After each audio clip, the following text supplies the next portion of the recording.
आज की प्रेस वार्ता में आप सभी का भारतीय जनता पार्टी की ओर से मैं स्वागत करता हूं। सबसे पहले मैं हैदराबाद शहर की जनता का हृदय से धन्यवाद करना चाहता हूं, क्योंकि आज जिस प्रकार का स्वागत हैदराबाद के रोड पर मैंने देखा है, शायद ही मैंने तेलंगाना में, हैदराबाद में, अन्य हिस्सों में भी इस प्रकार का स्वागत देखा है। जिस गर्मजोशी के साथ हैदराबाद की जनता ने भारतीय जनता पार्टी के नेताओं का स्वागत किया है और अपना समर्थन इस चुनाव में मोदी जी के नेतृत्व पर, हमारे प्रदेश नेतृत्व पर और भारतीय जनता पार्टी के लिए जताया है, इसलिए मैं हैदराबाद की जनता का हृदय से धन्यवाद करना चाहता हूं। पूरे रोड पर जहां पर भी गए, एक इंच भी जगह खाली नहीं दिखाई पड़ती थी और मुझे भरोसा है रोड शो को देखकर कि इस बार भारतीय जनता पार्टी सीट बढ़ाने के लिए, संगठन बढ़ाने के लिए नहीं लड़ रही है। इस बार चुनाव के बाद हैदराबाद में मेयर भारतीय जनता पार्टी का होगा, ये हैदराबाद की जनता ने स्पष्ट कर दिया है। मित्रों, हैदराबाद के अंदर विश्व भर के आईटी हब बनने की सभी संभावनाएं पड़ी हुई हैं, मगर आईटी हब तब बनता है जब इसके अनुरूप इंफ्रास्ट्रक्चर यहां पर बने, और इंफ्रास्ट्रक्चर, शहर का इंफ्रास्ट्रक्चर, अर्बन इंफ्रास्ट्रक्चर बनाने का जिम्मा म्युनिसिपल कॉरपोरेशन का होता है। हालांकि केंद्र सरकार और राज्य सरकार की अनेक प्रकार की ग्रांटें मिलती हैं, मगर इसका इंप्लीमेंटेशन ये शहर के शासन के हाथ में, म्युनिसिपल कॉरपोरेशन के हाथ में होता है। और मुझे कहने में कोई संकोच नहीं है कि जिस प्रकार का कॉरपोरेशन यहां टीआरएस और मजलिस के नेतृत्व में चला है, वो हैदराबाद को आईटी हब बनने के लिए, विश्व का आईटी हब बनने के सबसे बड़ा रोड़ा है। अभी ही बारिश में पानी भर गया, लगभग 7 लाख लोगों के घर में परेशान हो गए, पानी भर गया। 6 साल से स्टॉर्म वाटर की एक भी लाइन, इसका सिल्टिंग नहीं हटाया गया, नालों का सिल्टिंग नहीं हटाया गया। पानी नहीं भरेगा तो क्या होगा? मजलिस साथीदार है, मजलिस के इशारों पर अवैध कंस्ट्रक्शन चलते हैं, अपीसमेंट होता है। इसके कारण पानी की निकासी के मार्ग के अंदर अवैध कंस्ट्रक्शन जो हुए हैं, उसने भी पानी भरने में, जमाव होने में बहुत बड़ी भूमिका निभाई है। मैं हैदराबाद की जनता को विश्वास दिलाना चाहता हूं कि एक बार आप भारतीय जनता पार्टी को यहां मौका दीजिए। हम सारे इलीगल कंस्ट्रक्शन जो पानी की निकास के मार्ग में है, उसको हटाकर कभी भी हैदराबाद के अंदर पानी भरे ऐसी स्थिति नहीं रहने देंगे। मैं आज ये प्रेस वार्ता में ये भी पूछना चाहता हूं कि जब पानी भर गया तब श्रीमान केसीआर कहां थे? उनके निवास के सामने की कॉलोनियों में भी पानी भरा। हम भी मीडिया को ध्यान से देखते हैं, कहीं पर भी मुख्यमंत्री ने ना कोई दौरा किया, ना कॉरपोरेशन की बैठक की, ना विधायकों के साथ घूमते दिखे, ना स्थानीय सांसदों के साथ घूमते दिखे। जब हैदराबाद की जनता इतनी बड़ी मुसीबत में थी, तब मुख्यमंत्री कहां थे? ओवैसी कहां थे? हैदराबाद की जनता के मन में ये बहुत बड़ा सवाल है, जिसका जवाब उनको देना पड़ेगा। मित्रों, हम वादा करते हैं कि गुड गवर्नेंस को हम हैदराबाद के अंदर जमीन पर उतारेंगे और हैदराबाद को विश्व का आईटी हब बनाने की दिशा में सभी अनुरूप कदम उठाए जाएंगे। और ये भारतीय जनता पार्टी का वादा है। मोदी जी जो कहते हैं वो करते हैं, हम जो कहते हैं वो होता है। चाहे 2014 का हमारा घोषणा पत्र हो या 2019 का घोषणा पत्र हो, हमने सारे वादों पर अमल किया है। मैं हैदराबाद की जनता को 5 साल पहले एक घोषणा पत्र टीआरएस ने भी दिया था, जिसको प्रचिन्ह आशीर्वाद मजलिस के भी थे। मैं कुछ सवाल यहां पर छोड़कर जाना चाहता हूं। कल वोटिंग है, मेरी आशा है शाम को केसीआर जी इसके जवाब दें। एक तो आपने 100 दिन की योजना का वादा किया था, इसका हिसाब किताब हैदराबाद की जनता मांगती है। क्या हुआ? 100 दिन छोड़िए साहब, 5 साल पूरे हो गए। उसमें से कुछ भी करा हो तो हैदराबाद की जनता के सामने रखिए। एक सिटीजन चार्टर आप देने वाले थे, उसका क्या हुआ? सिटीजन चार्टर छोड़िए, इसका पहला पृष्ठ भी तैयार नहीं हुआ है अभी। और रोजमर्रा के काम के लिए, गटर की सफाई के लिए, रोड की सफाई के लिए, रोड की स्ट्रीट लाइट के लिए हैदराबाद की जनता धक्के खा रही है। 32,000 से ज्यादा नल कलेक्शन गरीब बस्तियों में देने थे। हमने हिसाब किताब लगाया, हमारे कार्यकर्ताओं ने 20% से ज्यादा आप नहीं दे पाए हो। कब दोगे? वादा तो 5 साल का था। गरीबों के लिए 1 लाख घर बनाने थे, 1100 से ज्यादा नहीं बना पाए, जबकि मोदी जी ने 1,35,000 गरीबों के घर के लिए तेलंगाना को पैसा मुहैया करा है, मगर आप इंप्लीमेंट नहीं कर पाते हो। आपके फार्म हाउस से बाहर निकलकर सचिवालय में आओगे तभी तो शायद कभी इंप्लीमेंटेशन होगा। भूसी नदी के साथ साथ 42 किलोमीटर का 6 लेन रोड बनाना था। मेरा सभी मीडिया वालों को निवेदन है कि आपकी वैन जरा भूसी नदी के किनारे किनारे घुमाकर वो 6 लेन का रोड हैदराबाद की जनता को एक बार दिखा दीजिए जरा। हैदराबाद की जनता श्रीमान आपसे पूछती है कि वादों का क्या हुआ।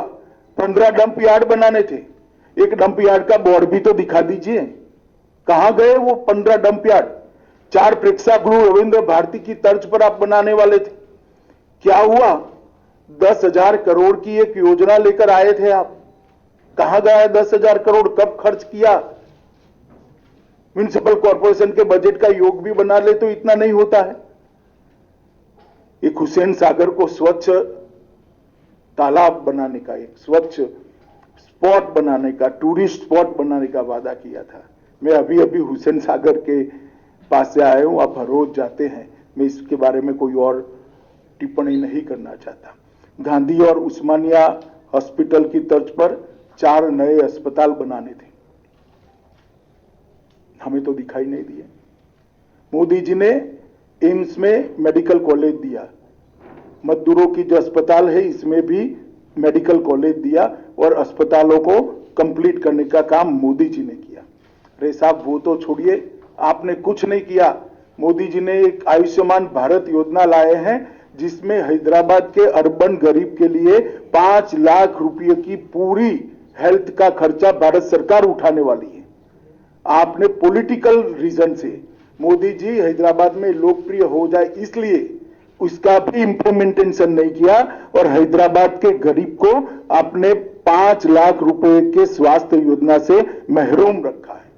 आज हैदराबाद में कोई भी गरीब बीमार पड़ता है तो उसको 5 लाख रुपए की दवाई नहीं मिलती, ऑपरेशन नहीं करा पाता, अपने बूढ़े माँ बाप का, अपने छोटे बच्चे का इलाज नहीं करा पाता। क्या बिगाड़ा है इन लोगों ने? मोदी जी की पॉपुलैरिटी तो वैसे ही केसीआर साहब होने वाली है। भारतीय जनता पार्टी की सरकार ने हैदराबाद और तेलंगाना के लिए काफी कुछ किया है। हैदराबाद मेट्रो प्रकल्प 16,000 करोड़ की लागत से जिसको 30 किलोमीटर लंबा बनाया, इसका उद्घाटन प्रधानमंत्री जी ने भी किया, प्रधानमंत्री जी ने ही किया। प्रतिष्ठित शैक्षणिक संस्थानों की स्वीकृति की, 4 बनाए हैं। Biodiversity research centre Hyderabad, centre for innovation for defence excellence Hyderabad, ऐसे 4 बनाए हैं। 40,800 करोड़ की इंफ्रा योजनाओं की घोषणा हम पहले ही कर चुके हैं, जिसमें हैदराबाद बेंगलुरु राजमार्ग, हैदराबाद विजयवाड़ा राजमार्ग, शहरी क्षेत्र के विकास के लिए अमृत मिशन लाया। ग्रेटर हैदराबाद नगर निगम में 3.30 करोड़ मूल्य के 2 पार्क विकसित किए गए। जीएचएमसी के लिए क्रेडिट रेटिंग की पूरी करने के लिए हमने इनिशिएटिव लिया। सबसे बड़ी बात हैदराबाद शहर के गरीबों के लिए है। अभी अभी कोरोना काल के बाद Modi ji PM street vendor योजना लेकर आए। ये पीएम स्ट्रीट वेंडर योजना गरीब रेडी वालों के लिए। और मुझे कहते हुए आनंद होता है कि सबसे ज्यादा पीएम स्ट्रीट वेंडर योजना का फायदा अगर किसी एक राज्य को मिला है तो तेलंगाना को मिला है। 3 लाख लोगों को पीएम स्ट्रीट वेंडर योजना के तहत लोन देने का काम किया गया और सबसे ज्यादा किसी बड़े शहर में दिया गया है तो हैदराबाद को दिया गया है। 30,000 से ज्यादा पीएम स्ट्रीट वेंडर के लोन दिए गए। लगभग और 72 किलोमीटर लंबी रेल परियोजना मेट्रो की लागू हो रही है। इसके अलावे हैदराबाद के लिए पहले पासपोर्ट की बहुत बड़ी दिक्कत थी, अब पूरी व्यवस्था को प्रोफेशनलाइज कर दिया गया है और सारा काम टेक्नोलॉजी बेस कर एक अद्यतन पासपोर्ट ऑफिस यहां पर बनाने का काम किया है। और इसके साथ साथ हैदराबाद के अंदर ये आईटी का बड़ा हब है। देश भर के युवाओं के लिए मोदी जी ने ढेर सारे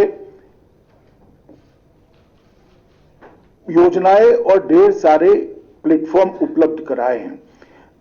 इसका परिणाम है कि दुनिया भर में आर्थिक संकट है मगर एफडीआई इनफ्लो सबसे ज्यादा भारत में है।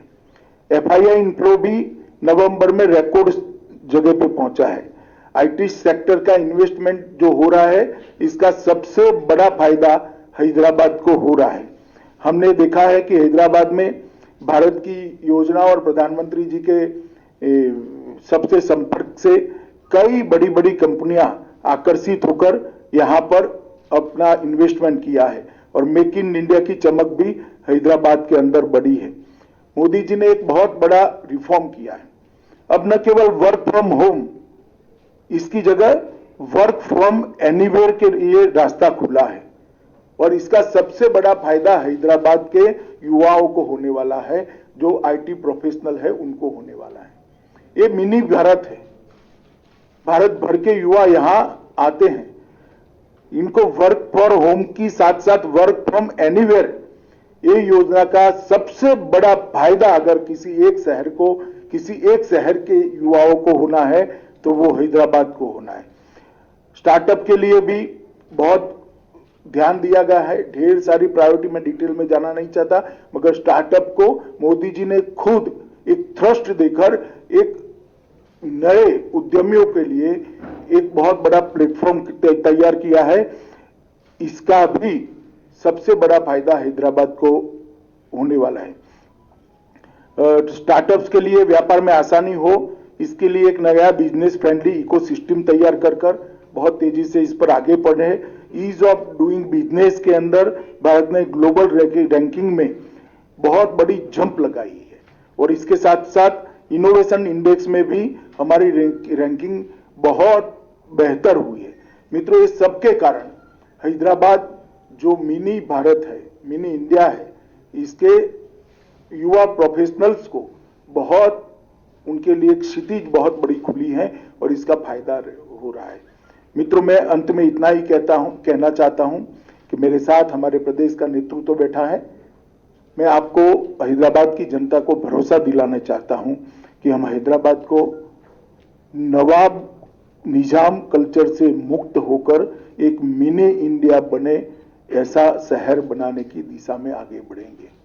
निजाम कल्चर को त्याग कर एक आधुनिक शहर बने, इस प्रकार का हम हैदराबाद को बनाएंगे।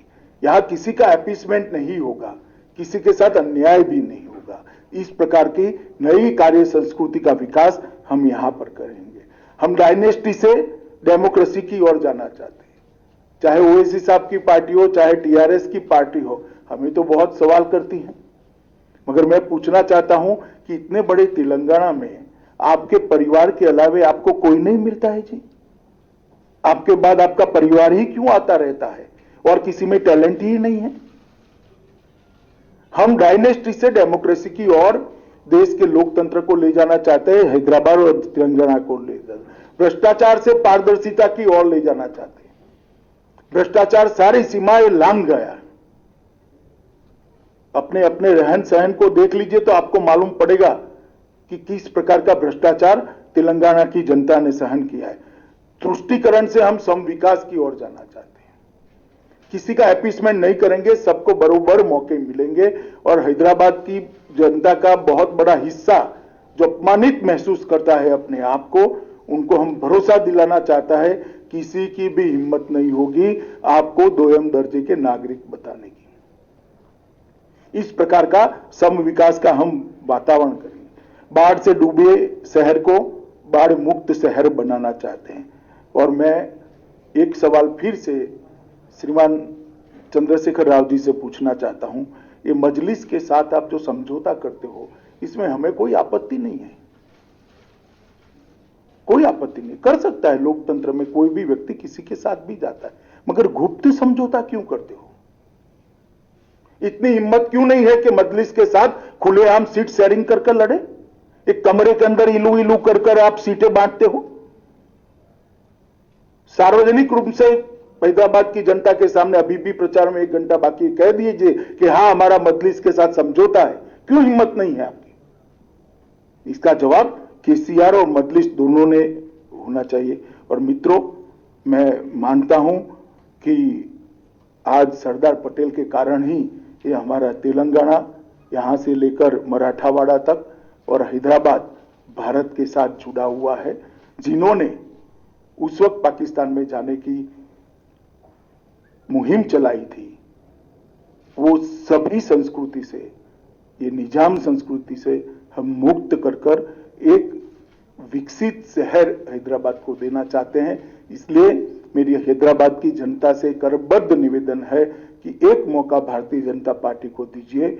हम हैदराबाद को विश्व का आईटी हब बनने के लिए पूरे इंफ्रास्ट्रक्चर की तैयारी करेंगे और मोदी जी का आशीर्वाद है ही है, तो हैदराबाद अपने आप आईटी हब बनेगा, इसको मुझे भरोसा है। मेरी बात समाप्त हुई। आप एक एक कर सवाल पूछ सकते हैं। यहां से कोई जो नाम बोलेंगे उसको करेंगे। जल्दबाजी मत करिए, सब सवालों के मैं जवाब दूंगा।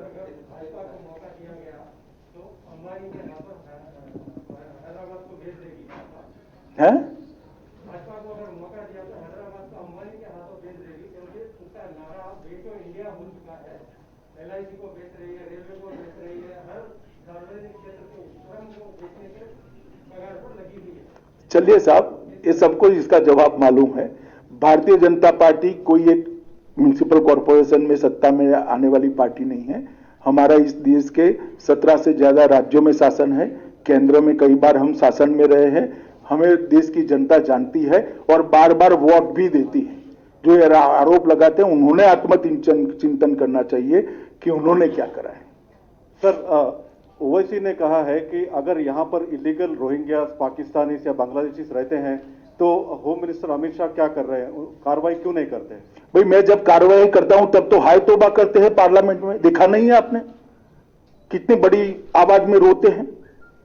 और एक बार लिख कर मुझे दे दे, बांग्लादेशी और रोहिंग्या को निकालना है, बाद में मैं करता हूं। जरा लिख कर देने के लिए बोल दीजिए उनको। सिर्फ चुनाव में बात करने से नहीं होता है, जब निकालने के लिए पार्लियामेंट में बहस होती है, कौन इनका पक्ष लेता है? देश की जनता जानती है, सबने लाइव टेलीविजन पर देखा है। भारत केसीआर सर ये कहते हैं, केसीआर चीफ मिनिस्टर ये कहते हैं कि सेंट्रल की तरफ से कोई फंड्स नहीं पहुंचे हैं स्टेट गवर्नमेंट को, जबकि जब बाढ़ आई है कहीं भी होने दो, कुछ सेंट्रल की तरफ से उनको कोई सपोर्ट नहीं मिला है। बहुत समय से केसीआर सचिवालय नहीं गई है, इसलिए इनको आंकड़े मालूम नहीं है। मैं बता देता हूं, 224.50 करोड़ फर्स्ट इंस्टॉलमेंट एसडीआरएफ का हमने दे दिया था और 3 नवंबर को 224.50 करोड़ टोटल सिर्फ हैदराबाद के लिए 500 करोड़ रुपया अप्रोक्सीमेटली हमने दिया है। जरा वो कल जांच कर ले और रेगुलरली सचिवालय में जाए तो ऐसी गड़बड़ नहीं होगी। भारत 2018 असेंबली इलेक्शन में आप तो एक सीट जीता, लेकिन उसके बाद सिचुएशन में इंप्रूवमेंट हो गया। पार्लियामेंट इलेक्शन में 17 में 4 सीट जीता, उसके बाद दुब्बा का बाई इलेक्शन भी जीता, अभी जीएचएमसी में कंफर्टेबल पोजीशन। क्या बीजेपी हाईकमांड ये मानते हैं कि साउथ में कर्नाटक के बाद तेलंगाना पोटेंशियल स्टेट है सत्ता में आने के? नहीं, बिल्कुल। हम भारतीय जनता पार्टी आज मुख्य विपक्ष की जगह ले चुकी है। और अगले चुनाव में यहां पर भारतीय जनता पार्टी की सरकार निश्चित रूप से बनने वाली है। और इसके लिए हमारा तो कार्यकर्ताओं का योगदान है, जनता का सपोर्ट है, मगर केसीआर का भी बहुत सपोर्ट है। जिस प्रकार से वो सरकार चला रहे हैं तो वो यहाँ की जनता भारतीय जनता पार्टी की ओर तेजी से बढ़े। करप्शन एलिगेशंस आप लगा रहे हैं, लेकिन उसका कालेश्वरम या मिशन वगैरह था, उसके ऊपर सेंट्रल एजेंसी से क्यों इन्वेस्टिगेशन नहीं कर पाते? चलिए, आपका सुझाव आ गया है। टीआरएस का आरोप है कि आप लोग जो बड़े नेता बीजेपी आ रहे हैं दिल्ली से, सिर्फ हैदराबाद के चुनाव को पोलराइज करने के लिए आ रहे हैं। देखिए भैया, मैंने आपके 25 मिनट बात करी, पोलराइजेशन की क्या बात करी है? मैं तो कभी हिंदू मुस्लिम कुछ बोला ही नहीं, कोई बात नहीं करी। डरना नहीं चाहिए किसी से, चुनाव अपने दम पर लड़ना चाहिए, अपने कामों पर लड़ना चाहिए। अमित भाई एक बात सामने निकल कर आ रही है, बार-बार बहुत सारे नेता हैं, चाहे वो ओवैसी हो, चाहे वो महबूबा मुफ्ती हो जम्मू कश्मीर की, वो कह रहे हैं कि बीजेपी जब से सत्ता में आई है सिर्फ देश को बांटने का काम कर रही है। क्या कहना चाहेंगे आप? देश तो भैया 1947 में बटा था, उसके बाद बटा ही नहीं है। और किसने बांटा था आपको मालूम है? और बटता था तब तेलंगाना को कौन पाकिस्तान के साथ जोड़ने की बात करता था, वो भी आपको मालूम है। इसका जवाब पहले ओवैसी दे। अमित जी, आपने जो चुनाव प्रचार आज रोड शो की शुरुआत की है, वो भाग्य लक्ष्मी मंदिर आप गए हैं। भाग्य नगर नाम बदलने की मांग बीजेपी की ओर से उठाई जा रही है। आपका भाग्य लक्ष्मी मंदिर जाना, वहां से पूजन करके शुरुआत करना, क्या ये उसी बात को रिफ्लेक्ट करता है? देखिए, मैं भाग्यलक्ष्मी मंदिर के अंदर मेरी व्यक्तिगत श्रद्धा के मां के चरणों में रखने के लिए गया हूं। इसके कोई गलत अर्थ न निकाले जाए। भाग्यनगर आप चाहते नाम बदला जाए? मैंने जो कहना था वो कह दिया ना भैया। मैं भाग्यलक्ष्मी मंदिर में मां के दर्शन करने के लिए गया था, इसके और कोई निहितार्थ निकालने की जरूरत नहीं। पिछले सालों में कभी हैदराबाद ने ये नहीं देखा कि इतने बड़े नेता बीजेपी के म्युनिसिपल कॉर्पोरेशन इलेक्शंस के लिए आए हैं, तो क्या ये कहना सही हो गया एमआईएम के नेता बिहार जा रहे हैं, 5 इलेक्शन वहां पर जीत चुके हैं, तो इसीलिए इसी साल असदुद्दीन ओवैसी के गढ़ आपका एमआईएम के गढ़ सारे नेता आ रहे हैं बीजेपी? देखिए, जहां तक भारतीय जनता पार्टी का सवाल है, कोई चुनाव को हम छोटा नहीं मानते हैं। कई चुनावों के अंदर हमारे राष्ट्रीय नेतृत्व ने म्युनिसिपल कॉर्पोरेशन के चुनाव में हिस्सा लिया है, और हमारे लिए जनता जहां मैंडेट देती है वहां हमारी आइडियोलॉजी का, हमारे डेवलपमेंट के एजेंडा का और मोदी जी के विजन का प्रचार करना ये हमारा अधिकार है। और हम हैदराबाद के चुनाव को छोटा नहीं मानते। जो लोग गली का चुनाव मानते हैं वो कम से कम गली साफ करना भूल गए हैं, इसलिए उनको थोड़ी प्रॉब्लम है। गली साफ कर दी होती तो इनको इतनी बड़ी प्रॉब्लम न होती। चलो, बहस नहीं कर सकते भैया। आपका जवाब आ गया भैया। अमित शाह जी, मधु भारत टुडे से है, आपको 2 सवाल है। एक सवाल एक ही पूछो आप। एक में 2 सवाल पूछूंगा। केसीआर ये बोल रहा है कि कल बात करते हुए दुबला केसीआर को मारने के लिए दिल्ली से इतने लोग, बड़े लोग आना चाह रहे। और एक दूसरा सवाल क्या है कि पुलिस वाले को बिहेवियर और फोन टैपिंग हो रहा है बोल रहे हैं। यहाँ पर वो 2 बातों को क्या? देखिए, ऐसे इरिस्पॉन्सिबल आरोप मुख्यमंत्री की जगह पर बैठे हुए व्यक्ति ने नहीं दिखाने चाहिए। फोन टेपिंग का उनके पास कोई कॉन्क्रीट एविडेंस है तो मुझे शिकायत करनी चाहिए, हम तुरंत जांच करेंगे और सब पर कदम उठाएंगे। एक और इतने दुबले व्यक्ति को हम मारने नहीं आए। चुनाव के लिए इनकी सोच क्या है? एक दूसरे को मारना होता है क्या? क्यों मारेंगे भैया? हम आपको भगवान 100 साल का करे, हमें कोई आपत्ति नहीं। हम आपको मारने नहीं आए हैं, हम हैदराबाद की स्थिति सुधारने आए, क्योंकि आप घर के बाहर निकलते ही नहीं हो। सर, केसीआर ने ये भी कहा था कल उनके पब्लिक मीटिंग में कि कुछ डिविजिव फोर्सेस हैदराबाद में आ रहे हैं, एंटर हो रहे हैं और हैवॉक क्रिएट। वो ओवैसी जी के लिए क्या है? ये तो बाबू है తెలుగు శ్యామ सर, आप सबका साथ सबका विश्वास, उसके बारे में अपने लोग मोदी जी बोल रहे हैं, लेकिन यहाँ के लोग थोड़े लोग बोल रहे हैं, थोड़े नहीं बोल रहे हैं। ये मुस्लिम हिंदू इसमें लेके आ रहे हैं। आप जम्मू कश्मीर में आपके साथ कई मुस्लिम आपके साथ आ रहे हैं, कई शहीद हुए उनके साथ बोले, तो इसके लिए आप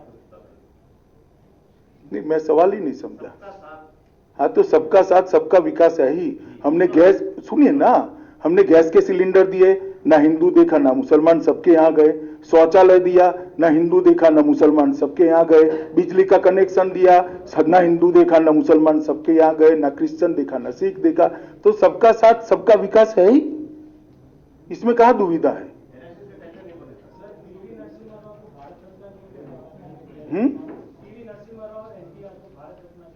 चलिए, ऐसे मामले यहां नहीं चर्चा होती हुई है।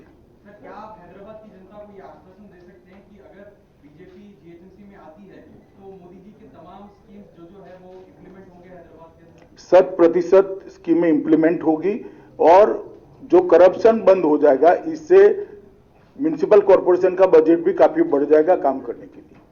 और एक क्वेश्चन है आप अरे यार, बाकी लोग नेक्स्ट छोड़ो छोड़ो, बाकी लोगों को ऐसे नहीं होता, ऐसा नहीं होता। किसान बिल के ऊपर है केसीआर जी ने कहा है कृषि बिल ये किसान विरोधी बिल है, ये इसका एक देशव्यापी आंदोलन के लिए वो नेतृत्व करेंगे, इसके ऊपर आप क्या कहेंगे? नहीं, कोई डेमोक्रेसी में सबको अधिकार है, मगर मैं इतना स्पष्ट कहना चाहता हूं कि तीनों बिल जो है किसान रिफॉर्म्स है वो किसानों के भले के लिए है और बहुत समय के बाद किसान एक जकड़ी हुई व्यवस्था से बाहर आने वाला है। राजनीतिक विरोध जिनको करना है वो कर सकते हैं और केसीआर भी पूरे देश में घूमना है तो घूम ही सकते हैं। 19 में भी घूमे थे, अपने राज्य में स्थिति क्या हुई आपको मालूम ही है। क्या आप मानते हैं दिल्ली में जो प्रोटेस्ट चल रहा है वो पॉलिटिकल प्रोटेस्ट है? मैंने ऐसा नहीं कहा, मैं केसीआर की बात कर रहा हूं। मैंने किसानों के प्रोटेस्ट को कभी पॉलिटिकल नहीं कहा, ना कहना चाहता हूं। आप आपके शब्द मेरे मुंह में मत डालिए। मैंने स्पेसिफिक पिन पॉइंटेड केसीआर के लिए सवाल था, मैंने केसीआर के लिए जवाब दिया।